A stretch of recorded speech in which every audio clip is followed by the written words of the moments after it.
تمہاری مرضی کی شادی کرے، تمہاری بیٹی تمہاری مرضی کی شادی کرے، تمہارا بیٹا بیٹی حساب سے جو ہے خاندان کے حساب سے اور گھر والوں کے حساب سے چلے تو بیٹے کو بھی نمازی بنا دو، بیٹی کو بھی نمازی بنا دو۔ اللہ کی قسم کھا کے کہتا ہوں تیرا بیٹا بھی بے حیائی سے بچ جائے گا، تیری بیٹی بھی بے حیائی سے بچ جائے گی۔ آج جب بیٹی جوان ہوتی ہے تو ماں کی آنکھوں میں آنکھیں ڈال کے کہتی ہے، باپ کی آنکھوں میں آنکھیں۔ حضرات جانے کی ڈیٹ آنے سے پہلے فکس، ابھی دنیا میں آیا نہیں ہے، فکس ہے۔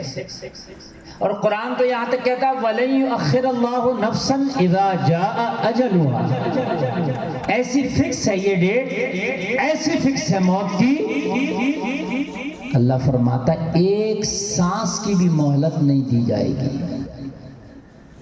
جب وقت آئے گا نا موت کا تو یہ ڈیٹ ایسی فکس ہے کہ ایک سانس کی، دن، گھنٹہ، رات، مہینہ، ہفتہ، یہ بڑی بات ہے۔ قرآن کہتا ہے ایک سانس کی مہلت نہیں دیں گے۔ اتنی فکسڈ ڈیٹ کسی چیز کی نہیں۔ کوئی بھی کام ہے 1-2 منٹ آگے پیچھے ہو جاتا ہے۔ مثال کے طور پر کمیٹی والوں نے سوچا تھا، میری تقریر کے بارے میں سوچا ہوگا 11 بجے کرا دیں گے، 11:30 بج گیا، 11:30 بجے کرائیں گے، 11:45 بھی بج جاتا ہے، 11:45 بجے کرائیں گے، 12 بھی بج جاتا ہے۔ بھائی ہوتا ہے کہ نہیں ہوتا ہے؟ ہر چیز کا ٹائم فکس ہوتا ہے لیکن تھوڑا بہت اوپر نیچے ہو جاتا ہے۔ لیکن موت کے بارے میں قرآن کہہ رہا ہے جلسے میں آنے والوں، یہ قرآن ہے، اس میں ذرہ برابر بھی شک کی گنجائش نہیں۔ ذالک الکتاب لا ریب فیہ، یہ کتاب قرآن ہے جس میں ذرہ برابر بھی شک نہیں ہے۔ اقبال نے تو کہا ہے قول محمد قول خدا، فرمان نہ بدلا جائے گا، بدلے گا زمانہ لاکھ مگر قرآن نہ بدلا جائے گا۔ جلسہ میں آنے والوں اب ذرا توجہ دینا، قرآن کہتا ہے کہ موت کی ڈیٹ جو ٹائم تیرے لیے فکس کیا ہے، ایک سانس کی بھی مہلت نہیں، ایک نفس کی بھی مہلت نہیں۔ ایک منٹ تو بڑی بات ہو گئی، سانس کو قرآن منع کر رہا۔ پتا چلا کہ اللہ نے تیری سانسیں بھی گن کے تجھے دی ہے، اتنی سانسیں تجھے لینا، اس کے بعد ایک سانس نہیں، ایک سانس اوپر نہیں۔ چاہے آکسیجن کا سلنڈر لگا لو، چاہے ہاسپٹل میں چلے جاؤ، چاہے آئی سی یو میں چلے جاؤ، چاہے وینٹیلیٹر پہ چلے جاؤ، کتنے بھی بڑے ڈاکٹر سے ٹریٹمنٹ کرا لو، کہیں بھی چلے جاؤ، قرآن نے منع کر دیا تو کر دیا، ایک سانس نہیں، فکس۔ نوجوانوں ہم سوچتے ہیں کہ ابھی تو ہماری داڑھی بھی کالی ہے، سر کے بال بھی کالے ہیں، کیا کریں گے توبہ کر کے، نمازیں پڑھ کے کیا کریں گے، مسجدیں ہماری خالی ہیں۔ اگر فجر کے وقت میں ہماری مسجدوں میں دیکھو تو چند بوڑھے آدمی نظر آتے ہیں اور اللہ ماشاءاللہ کوئی جوان۔ عشاء میں دیکھو تو مسجدیں ہماری خالی ہیں، صرف چند نمازی نظر آتے ہیں۔ بستی مسلمانوں سے بھری پڑی ہے، کسی کو موبائل سے فرصت نہیں ہے، کسی کو باتوں سے فرصت نہیں ہے، کسی کو دوستی سے فرصت نہیں ہے۔ اگر کہو کہ کب پڑھو گے توبہ، کب کرو گے، تو اندر سے شیطان دل میں کہتا ہے ارے کر لیں گے توبہ، ابھی تو بال کالے ہیں داڑھی کے، ابھی تو سر کے بال بھی کالے ہیں یار، ابھی تھوڑی نہ بڑھاپا آ گیا۔ لیکن اور نوجوان کیا پتہ تجھے بڑھاپا بھی نہ آئے، تیری موت اللہ نے جوانی میں لکھ دی ہو، پھر کیا کرے گا؟ دریا پور والوں کہ جوانی میں موت نہیں آ سکتی کیا؟ ہم نے بچپن میں موت آتے دیکھی، ہم نے ایک دن کے بچے کو بھی مرتا دیکھا ہے، ہم نے 1 گھنٹے کے بچے کو بھی مرتا دیکھا ہے۔ موت ایسا نہیں ہے کہ بال سفید دیکھتی ہے، جب موت آتی ہے تو بال نہ سفید دیکھے نہ کالے دیکھے، جب آتی ہے تو پھر آج آتی ہے، اور کیسی آتی ہے اللہ اس کو بھی فرما رہا ہے۔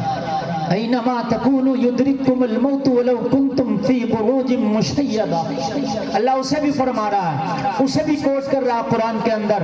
جلسے میں آنے والوں، بہت سے لوگوں نے بڑے انتظامات کر لیے ہیں، بہت سے لوگ بہت پھونک پھونک کے قدم رکھتے ہیں، بہت سے لوگ میڈیکل سائنس کے اعتبار سے اپنی زندگی گزارتے ہیں، بہت سے لوگ دواؤں پر یقین اور بھروسہ کرتے ہیں، بہت سے لوگ سوچتے ہیں کہ میں بہت حساب سے اپنے روٹین کے حساب سے زندگی گزار رہا ہوں، جو چیز نقصان دیتی ہے میں اس کو اپنے قریب نہیں آنے دیتا ہوں، جو چیز میری صحت کو خراب کرے گی میں قریب نہیں آنے دیتا ہوں.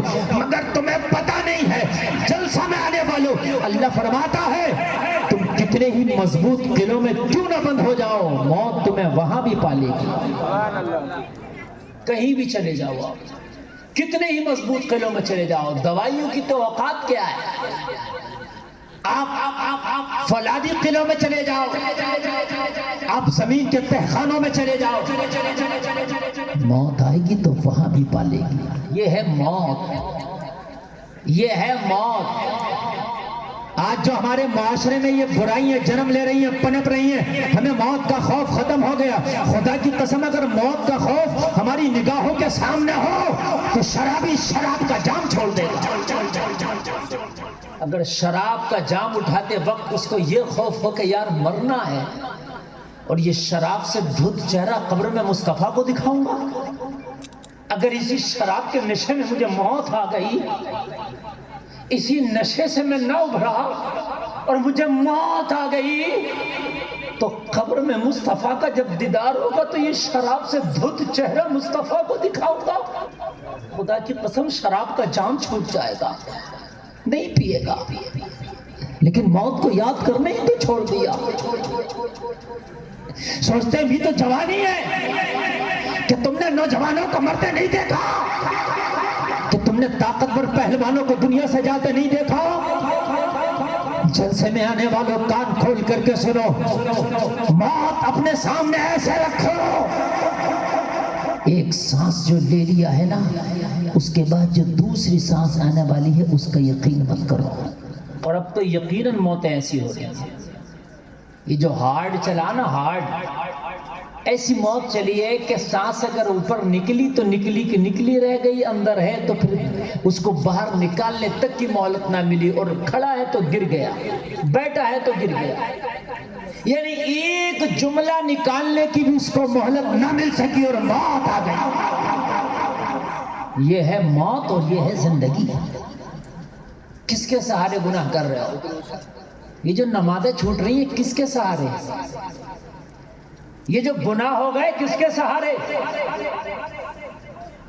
کیا زندگی کا سہارا تھا کہ ابھی تو زندگی ہے نمازیں پڑھ لیں گے؟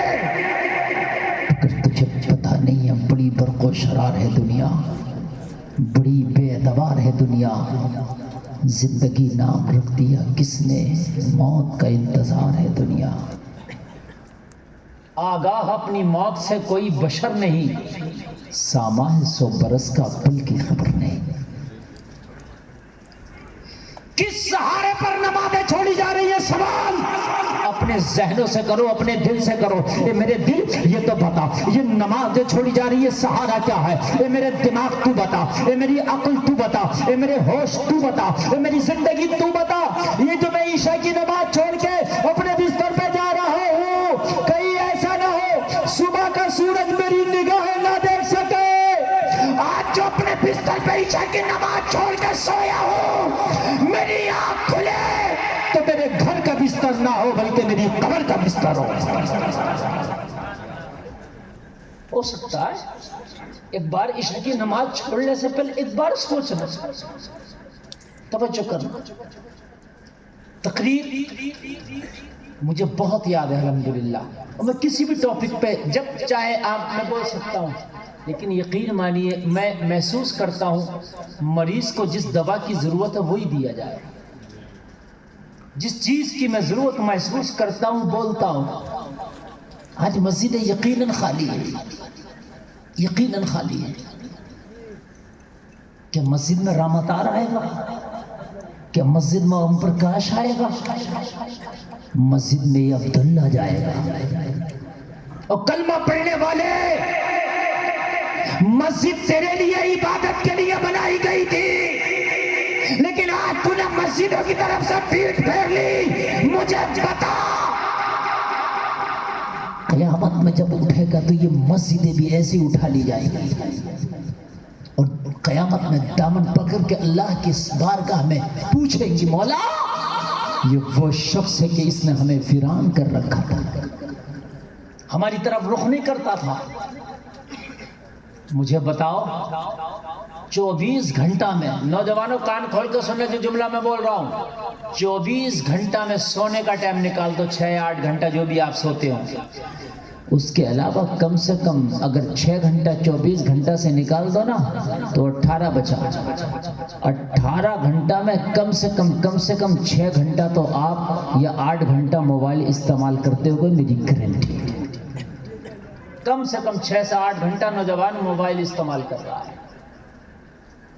24 گھنٹہ میں کم سے کم 100 سے 200 مرتبہ اس کا لوک کھول رہا ہے. وہی فنگر لگاتا کھل جاتا، پھر دیکھتا، پھر بند ہو گیا، پھر فنگر لگاتا، پھر دیکھتا، پھر فنگر لگاتا، پھر دیکھتا.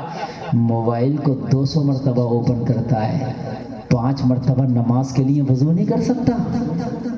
صرف 5 مرتبہ، صرف 5 مرتبہ. موبائل کو ہم 50 نہیں بلکہ 200 مرتبہ آن کرتے ہیں، اور اس میں 10-10 منٹ آدھا گھنٹہ گھسے رہتے، لگے رہتے. جلسہ میں آنے والوں، نماز تجھ سے گھنٹہ نہیں مانگتی، نماز 2 گھنٹہ نہیں مانگتی، نماز 5 گھنٹہ نہیں مانگتی. جلسہ میں آنے والوں، وضو کرنے کے بعد مشکل سے 6 منٹ فجر کی نماز کو لگتا ہے، 12 منٹ ظہر کی نماز کو لگتا ہے، 8 منٹ عصر کی نماز کو لگتا ہے، 7 سے 8 منٹ مغرب کی نماز کو لگتا ہے، 20 منٹ عشاء کی نماز کو لگتا ہے. پوری 5 وقت کی نماز کو 1 سے 1.25 گھنٹہ لگتا ہے. کہ 1.25 گھنٹہ اپنے موبائل میں سے نکال کے آپ اللہ کے گھر کے لیے نہیں دے سکتے؟ مگر اپنے دل کو سمجھائے کون؟ اس دل سے وعدہ کون کرے؟ ہم نے تو اپنے دل کے غلام ہو گئے، ہم تو نفس کے غلام ہو گئے، اور اپنے آپ کو ہم مسلمان کہلاتے. آج جو پوری دنیا کے اندر بوالا ٹوٹا ہوا، آج جو پوری دنیا تمہارے اوپر چڑھ دوڑی ہے، جلسہ میں آنے والوں کان کھول کر کے سننا. آج جو پوری دنیا تمہیں دبانے کی کوشش کر رہی ہے، آج جو پوری دنیا تمہاری عبادت گاہیں چھین رہی ہے، آج جو پوری دنیا تمہاری مسجدوں کو مسمار کر رہی ہے، صرف اور صرف وجہ یہ ہے کہ تم نے مسجدوں کو ویران کر دیا، تم نے اپنی پیشانیوں کو سجدوں سے خالی کر لیا، اللہ کا خوف دل سے نکال دیا، اس لیے پوری دنیا تمہارے اوپر چڑھ دوڑی ہے. اللہ کے رسول نے فرمایا تھا صحابہ سے، ایک زمانہ وہ آئے گا کہ مسلمان مغلوب ہو جائے گا، دنیا اس کے اوپر چڑھ دوڑے گی، پوری دنیا اس کے اوپر غالب آ جائے گی، مسلمان کمزور ہو جائے گا. عرض کی اللہ کے رسول کی بارگاہ میں صحابہ نے آقا تو اس وقت مسلمان تھوڑے ہوں گے؟ نبی نے فرمایا تھوڑے نہیں ہوں گے، مسلمان تو بہت ہوں گے، لیکن ایمان کمزور ہوں گے، ان کے دل سے خدا کا خوف نکل گیا ہوگا. جلسے میں آنے والوں اگر خدا کا خوف نکل جائے تو پھر پوری دنیا کا خوف آ جاتا، اور جس کے دل میں اللہ کا خوف آ جائے پھر اس کے دل میں کسی کا خوف نہیں ڈوبتا ہے. یہ نماز ایک ایسی عبادت تھی جو مومن کا ہتھیار تھی.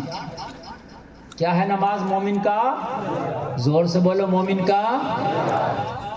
قرآن میں اللہ نے فرمایا استعینوا بالصبر والصلاۃ، مدد کی ضرورت پڑے نا تو نماز سے مدد حاصل کرو. اللہ نے فرمایا قرآن میں اگر مدد کی ضرورت پڑے تو ہم کیا کر رہے ہیں؟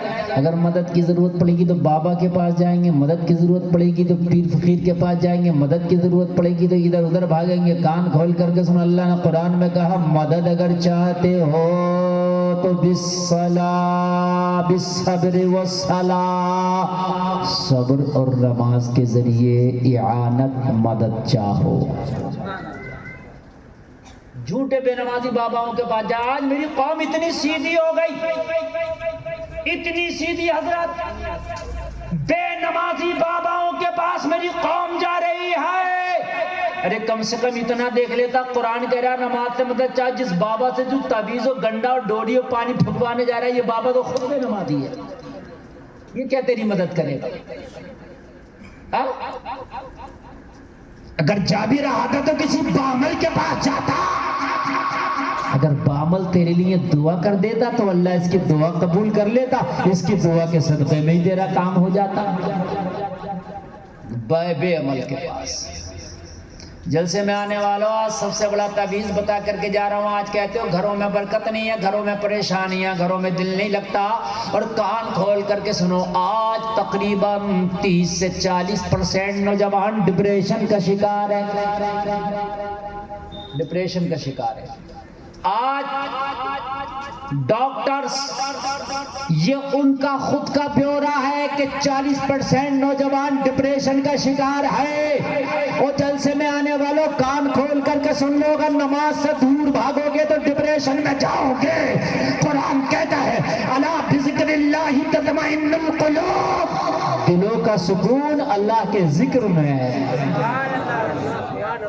اور نماز سے بہتر اللہ کا ذکر ہو ہی نہیں سکتا. نماز سے بہتر اللہ کا ذکر ہو ہی نہیں سکتا. جب بندہ سجدے میں ہوتا تو اپنے رب سے باتیں کرتا ہے. ہائے ہائے، ڈپریشن میں آپ گولیاں کھا رہے ہو، ڈاکٹروں کو دکھا رہے ہو، نیورولوجسٹ کے پاس جاتے ہو، 2,000 1,000 فیس دیتے ہو. گلفام رضا قادری فری کا نسخہ بتا کے جا رہا، مسجد میں جاؤ، بجماعت نماز ادا کرو. جلسے میں آنے والوں، تیرا دنیا بھی بن جائے گا، تیرا دل بھی سنور جائے گا. سبحان اللہ، بول دو یار سبحان اللہ. اب میری تقریر شروع ہو رہی ہے. کہاں جا رہے ہو بھیا؟ بیٹھ جائے میرے لال. ہائے ہائے ہائے، یہی تو نوجوان ہے. اتنے کام کی بات کر رہا ہوں، انہیں پتہ ہی نہیں ہے میں بول کیا رہا ہوں. انہیں مطلب نہیں ہے نا. بیٹا شادی میں نہیں آئے ہو، مصطفیٰ کے جلسے میں آئے ہو. یہ شادی نہیں ہے ادھر منڈپ میں بھاگے ادھر منڈپ میں بھاگے. یہ مصطفیٰ کا جلسہ ہے. کیا تو سبحان اللہ، سبحان اللہ، سبحان اللہ. اور میری ماں بہنیں بھی چپا سے بیٹھی رہے اور سنی رہی. آنے جانے والا تاتا نہ لگائے، اس لیے کہ اب میری تقریر شروع ہو گئی ہے. اب میں آپ سے چپک کر سنانا چاہتا ہوں. نیند تو نہیں آ رہی ہے نا؟ ہاں، اس لیے کہ جلسہ کرانے میں بڑی محنت کرنا پڑتا ہے. یہ راشد بھائی سے پوچھو، کمیٹی والوں سے پوچھو. جلسہ آسان نہیں ہو جاتا ہے، ٹھیک ہے.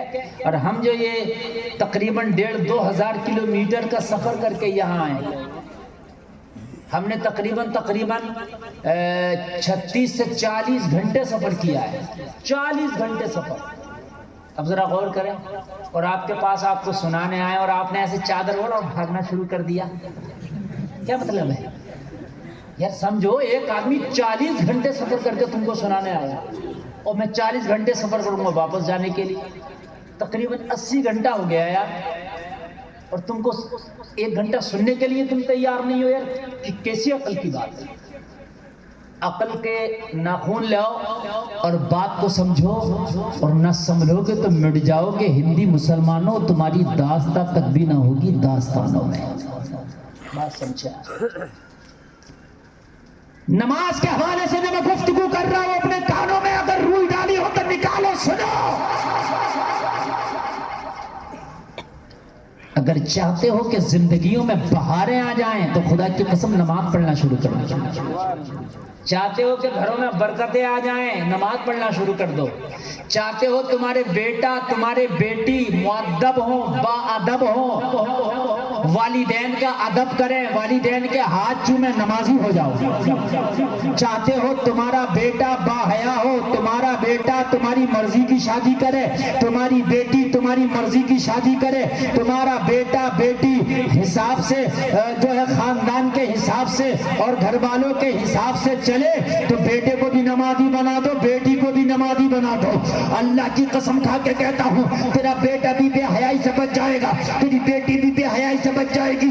آج جب بیٹی جوان ہوتی ہے تو ماں کی آنکھوں میں آنکھیں ڈال کے کہتی ہے، باپ کی آنکھوں میں آنکھیں ڈال کے کہتی ہے، او باپ میں شادی فلاں جگہ کروں گی، میرا دل وہاں فلاں لڑکے سے لگ گیا ہے، میں وہیں پر شادی کر کے رہوں گی. او باپ میں تیری دھمکیوں سے ڈرنے والی نہیں ہوں، اگر تو نے میری بات کو پورا نہیں کیا تو زہر کھا کے مر جاؤں گی. آج کتنی جوان بیٹیوں کو میں دیکھ رہا ہوں جلسے میں آنے والوں، آج کلمہ پڑھنے والوں کی بیٹیاں، آج غیر مسلموں کے ساتھ شادیاں کر رہی ہیں. آج کلمہ پڑھنے والی بیٹیاں غیر مذہب والوں کے ساتھ شادیاں کر رہی ہیں. کیوں؟ تم نے اپنے بچوں کو نمازی نہ بنا سکے, اپنے بیٹوں کو نمازی نہ بنا سکے, اپنی بیٹیوں کو نمازی نہ بنا سکے. اگر بیٹی بیٹے کو نمازی بنائے ہوتے تو یہ غریب سے شادی کر لیتا, غریب سے شادی کر لیتی, مگر بے ایمان سے یہ کبھی شادی نہیں کرتے. سبحان اللہ, بے شک. غریب سے ضرور شادی کر لیتے. ارشاد اخبار آپ کے سامنے ہے, اب تو اخبار کی ضرورت نہیں, سوشل میڈیا تمہارے سامنے کہ آج کلمہ پڑھنے والی غیر مذہب والوں کے ساتھ وہ شادیاں کر رہی ہیں کہ نہیں کر رہی ہیں. آج بچیاں ارتداد کا شکار ہو رہی ہیں کہ نہیں ہو رہی ہیں. آج بتیوں کے قدم ڈگمگا رہے ہیں. آج لوگوں مرنے کے لیے جگہ نہیں ہے, لوگوں شرم سے منہ چھپانے کے لیے جگہ نہیں ہے. مجھے بتاؤ, کلمہ پڑھنے والوں کی بیٹیاں اہل حنود کے ساتھ جا رہی ہیں, غیر مذہب والوں کے ساتھ جا رہی ہیں, غیر مسلموں کے ساتھ جا رہی ہیں. کمی ہماری ہے.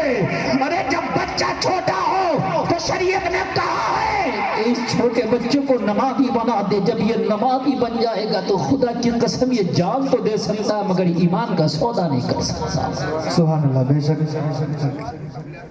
آپریٹر کا آواز بڑھاؤ, اس کا مائک کا آواز بڑھا دو. جان تو آواز کھینچ رہا ہے, اس کا آواز نہیں کھینچا, آواز باپ سے بڑھا کر رکھو. جان تو دے رہے ہو مگر ایمان کا سودا. ابھی میں نے ایک جوان لڑکی کی کہانی پڑھی, آنکھوں میں آنسو آ گیا.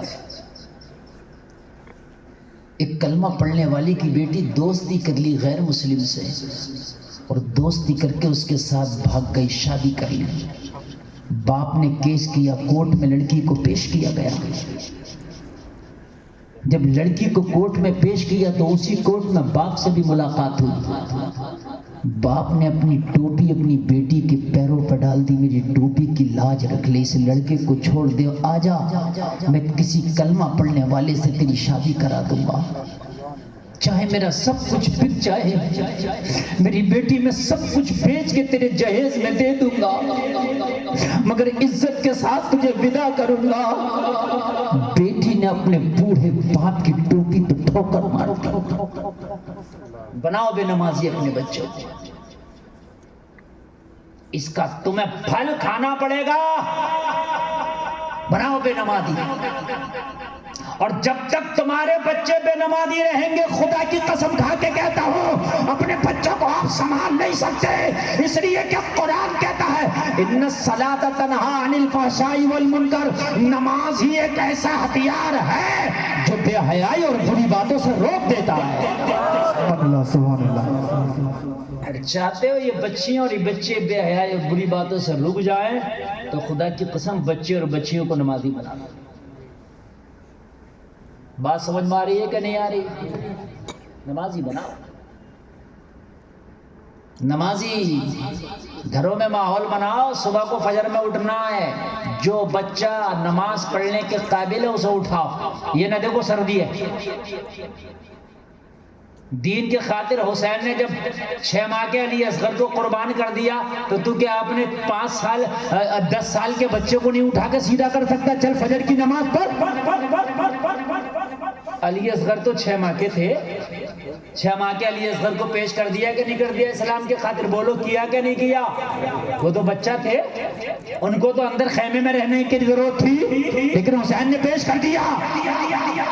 تو ہم تو اس سے یہ تھوڑی کہتے ہیں کہ اپنے بچوں کے گلے کٹا دے, مگر اپنے بچوں کے سر نہ کٹا, لیکن اپنے بچوں کے سر سجدوں میں جھکا دے.